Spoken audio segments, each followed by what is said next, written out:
बिस्मिल्लाहिर्रहमानिर्रहीम अस्सलाम वालेकुम व्यूवर्स की हाल ने उम्मीद है सारे ठीक होंगे। अल्लाह ताला सारिਆਂ ਨੂੰ ਆਪਣੇ ਘਰਾਂ 'ਚ ਖੁਸ਼ ਰੱਖੇ, ਆਬਾਦ ਰੱਖੇ, ਆਮੀਨ ਸੁਮਾ ਆਮੀਨ। ਜੀ ਤੇ व्यूवर्स ਅੱਜ ਬਣਾਵਾਂਗੇ ਐਸੀ ਰੈਸਪੀ ਜਿਹੜੀ ਘਰ ਦੇ ਵਿੱਚ ਵੱਡਿਆਂ ਛੋਟਿਆਂ ਨੂੰ ਸਭ ਨੂੰ ਪਸੰਦ ਹੁੰਦੀ ਹੈ। ਹੋਰ ਕੁਝ ਹੋਵੇ ਨਾ ਹੋਵੇ ਤੇ ਇਫਤਾਰੀ ਦੀ ਟੇਬਲ ਤੇ ਇਹ ਲਾਜ਼ਮੀ ਹੋਣੇ ਚਾਹੀਦੇ ਆ ਤੇ ਇਹ ਤੋਂ ਬਗੈਰ ਬੱਚਿਆਂ ਦੀ ਇਫਤਾਰੀ ਵੀ ਅਧੂਰੀ ਰਹਿ ਜਾਂਦੀ ਹੈ, ਉਹਨਾਂ ਨੂੰ ਮਜ਼ਾ ਨਹੀਂ ਆਉਂਦਾ ਇਫਤਾਰੀ ਕਰਨ ਦਾ। ਤੇ ਚਲੋ ਦੇਖਦੇ ਹਾਂ ਕਿ ਆਪਾਂ ਅੱਜ ਕੀ ਬਣਾਇਆ ਹੈ। ਆਲੂ ਦੀ ਟਿੱਕੀ ਬਣਾਵਾਂਗੇ ਜਿਹੜੀ ਸਿਰਫ ਆਲੂ ਨੂੰ ਹੀ ਕੱਟ ਕੇ ਬਣਾਈ ਜਾਂਦੀ ਹੈ। ਤੇ ਸਭ ਤੋਂ ਪਹਿਲੇ ਆਪਾਂ ਆਲੂ ਲੈ ਲਾਂਗੇ ਤੇ ਆਲੂ ਨੂੰ ਜਿਹੜਾ ਵਾ ਨਾ ਬਿਲਕੁਲ ਬਾਰੀਕ ਬਾਰੀਕ ਕਤਲੇ ਦੇ ਤੁਸੀਂ ਕੱਟ ਲੈਣੇ ਆ। ਬਹੁਤ ਜ਼ਿਆਦਾ ਮੋਟੇ ਕਤਲੇ ਨਹੀਂ ਕੱਟਣੇ ਕਿ ਉਹ ਫਿਰ ਵਿੱਚੋਂ ਕੱਚੇ ਰਹਿ ਜਾਣਗੇ।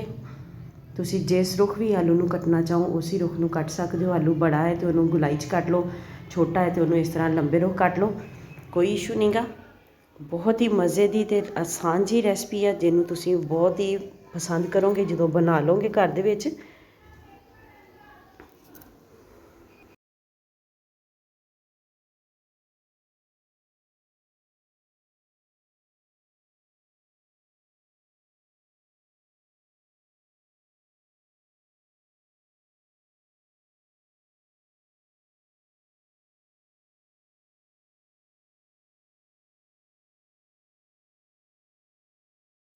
ਸਾਰੇ ਆਲੂ ਕੱਟ ਕੇ ਤੇ ਆਪਾਂ ਤਿਆਰ ਕਰ ਲਿਆ। ਹੁਣ ਆਪਾਂ ਇਹਦਾ ਬੈਟਰ ਬਣਾਵਾਂਗੇ। ਬੈਟਰ ਵਾਸਤੇ ਆਪਣੀ ਜ਼ਰੂਰਤ ਦੇ ਮੁਤਾਬਕ ਤੁਸੀਂ ਜਿੰਨੇ ਕੁ ਆਲੂ ਲਏ ਆ ਉਸ ਹਿਸਾਬ ਨਾਲ ਤੁਸੀਂ ਬੇਸਨ ਲੈ ਲੈਣਾ ਵਾ।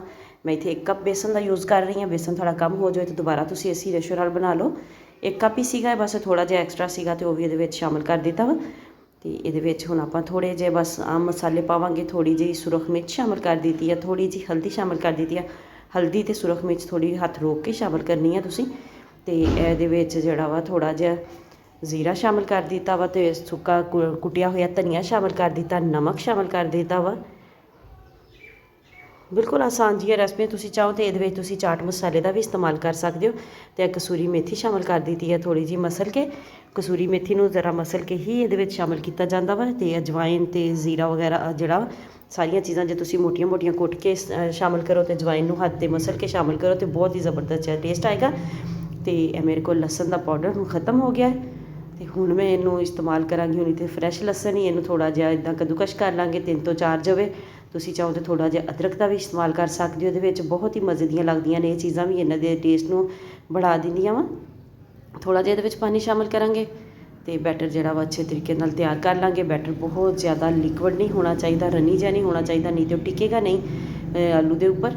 ਅਤੇ ਇਹ ਦੇਖੋ ਇਹਦੀ ਕੰਸਿਸਟੈਂਸੀ ਚੈੱਕ ਕਰ ਲਓ। ਇਹਨੂੰ ਅੱਛੇ ਤਰੀਕੇ ਨਾਲ ਤੁਸੀਂ ਫੈਂਟਣਾ ਵਾ, ਫੈਂਟਣਾ ਬਹੁਤ ਅੱਛੇ ਤਰੀਕੇ ਨਾਲ ਵਾ। ਅਤੇ ਉਸ ਤੋਂ ਬਾਅਦ 4 ਤੋਂ 5 ਮਿੰਟ ਵਾਸਤੇ ਜਾਂ 10 ਮਿੰਟ ਵਾਸਤੇ ਤੁਸੀਂ ਇਹਨੂੰ ਰੈਸਟ ਦੇ ਦੇਣਾ ਵਾ, ਜਿੰਨਾ ਤੁਹਾਡੇ ਕੋਲ ਟਾਈਮ ਹੋਵੇ। ਕਿਉਂਕਿ ਇਹਨੂੰ ਰੈਸਟ ਦਿਓਗੇ ਤਾਂ ਬਹੁਤ ਜ਼ਬਰਦਸਤ ਜਿਹਾ ਟਿਕ ਜਾਏਗਾ ਪਕੌੜਿਆਂ ਦੇ ਉੱਪਰ। ਅਤੇ ਇਹ ਦੇਖੋ ਹੁਣ ਆਲੂ ਦੇ ਪਕੌੜੇ, ਆਲੂ ਦੀ ਟਿੱਕੀ, ਜੋ ਵੀ ਇਹਨਾਂ ਨੂੰ ਤੁਸੀਂ ਕਹਿ ਲਓ। ਬਿਸਮਿਲ੍ਲਾਹਿਰਰਹਿਮਾਨਿਰਰਹੀਮ। ਇਹ ਦੇਖੋ ਹੁਣ ਇਹਨੂੰ ਅੱਛੇ ਤਰੀਕੇ ਦੇ ਨਾਲ ਦੋਨਾਂ ਸਾਈਡਾਂ ਤੋਂ ਕੋਟ ਕਰਕੇ ਅਤੇ ਆਪਾਂ ਘੀ ਦੇ ਵਿੱਚ ਸ਼ਾਮਿਲ ਕਰ ਦਿਆਂਗੇ ਇਹਨਾਂ ਨੂੰ। ਘੀ ਜਿਹੜਾ ਵਾ ਤੁਹਾਡਾ ਮੀਡੀਅਮ ਗਰਮ ਹੋਣਾ ਚਾਹੀਦਾ ਵਾ, ਬਹੁਤ ਜ਼ਿਆਦਾ ਹੌਟ ਨਹੀਂ ਹੋਣਾ ਚਾਹੀਦਾ, ਨਹੀਂ ਤਾਂ ਬਾਹਰੋਂ ਕੋਟਿੰਗ ਚੱਲ ਜਾਏਗੀ ਅਤੇ ਅੰਦਰੋਂ ਆਲੂ ਕੱਚਾ ਰਹਿ ਜਾਏਗਾ। ਤੁਹਾਨੂੰ ਵੀਡੀਓ ਚੰਗੀ ਲੱਗੇ ਤਾਂ ਲਾਈਕ ਅਤੇ ਸ਼ੇਅਰ ਜ਼ਰੂਰ ਕਰਿਆ ਜੇ। ਚੈਨਲ 'ਤੇ ਨਵੇਂ ਤਾਂ ਚੈਨਲ ਨੂੰ ਸਬਸਕ੍ਰਾਈਬ ਕਰਕੇ ਜਾਇਆ ਜੇ। ਨਾਲ ਬੈਲ ਆਈਕਨ ਨੂੰ ਜ਼ਰੂਰ ਪ੍ਰੈਸ ਕਰਿਆ ਤਾਂ ਕਿ ਆਉਣ ਵਾਲੀ ਵੀਡੀਓਜ਼ ਦਾ ਨੋਟੀਫਿਕੇਸ਼ਨ ਤੁਹਾਡੇ ਤੱਕ ਆਸਾਨੀ ਨਾਲ ਪਹੁੰਚ ਸਕੇ। ਇਸ ਤਰ੍ਹਾਂ ਹੀ ਆਪਾਂ ਸਾਰੇ ਆਲੂਆਂ ਨੂੰ ਜਿਹੜੇ ਆ ਫਰਾਈ ਕਰ ਲਾਂਗੇ। ਮੇਰੇ ਬਾਕੀ ਦੇ ਚੈਨਲ ਦਾ ਵਿਜ਼ਿਟ ਕਰੋ। ਤੁਹਾਨੂੰ ਵੀਡੀਓਜ਼ ਅੱਛੀਆਂ ਲੱਗਣ ਤਾਂ ਜ਼ਰੂਰ ਉਹਨਾਂ ਨੂੰ ਆਪਣੇ ਫੈਮਿਲੀ ਅਤੇ ਫਰੈਂਡਸ ਦੇ ਵਿੱਚ ਸ਼ੇਅਰ ਕਰੋ। ਚੈਨਲ 'ਤੇ ਪਹਿਲੀ ਵਾਰੀ ਆਏ ਹੋ ਤਾਂ ਚੈਨਲ ਨੂੰ ਜ਼ਰੂਰ ਸਬਸਕ੍ਰਾਈਬ ਕਰਕੇ ਜਾਈਓ।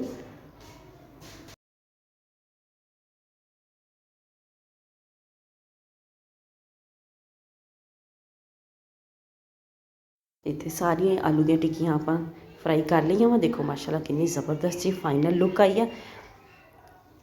ਮਿਲਦੇ ਹਾਂ ਕਿਸੇ ਨੈਕਸਟ ਵੀਡੀਓ 'ਚ। ਉਦੋਂ ਤੱਕ ਲਈ ਅੱਲਾ ਹਾਫਿਜ਼।